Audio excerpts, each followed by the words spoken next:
Ish-ministri i mjedisit Lefter Koka u dënua me 2 vite burgim për aferën e inceneratorit të Tiranës. Si dënim plotësues, gjykata e posaçme i hoqi të drejtën të ushtrojë funksione publike për 5 vite.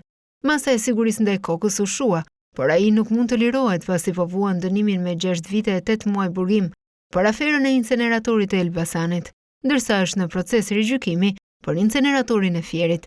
Bledar Karoli, Erion Murataj dhe 2 ish-zyrtarët e lartë të Bashkisë së Tiranës, Taulan Tushe, Namik Simixhi, u dënuan me nga 2 vite burg secili.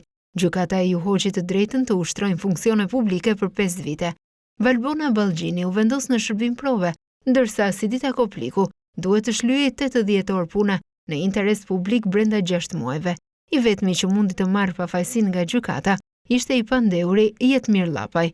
Sipas fakut, të pandeurit në kundërshtim me ligjin, kam propozuar dhënien e shoqërisë propozuese Integrated Energy BV, fituese e koncesionit me vlerë 128 milion euro.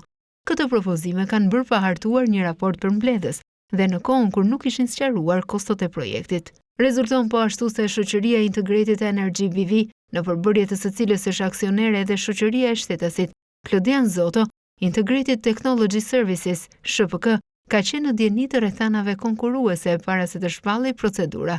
Kjo pasi informoi nga zyrtarët e Ministrisë së Mjedisit. Hetimet zbuluan se dokumentet standarde të koncesionit u hartuan nga punojësit e Klodian Zotos, një prej 2 pronarëve faktik të inceneratorit dhe ata ja përcollën zyrtarëve. Lidhur me kostot në studimin e fizibilitetit, rezulton se të pandeurit i kanë marrë nga studimi i shoqërisë Integrated Energy BV pa kryer asnjë verifikim në lidhje me vërtetësinë e tyre. Lidhur me këtë aferë, SPAK ka shpallur në kërkim pronarët faktik të inceneratorit, Mirel Mërtiri dhe Klodian Zoto, si dhe persona të tjerë, ndërsa ka vendosur sekuestro mbi kompaninë koncesionare.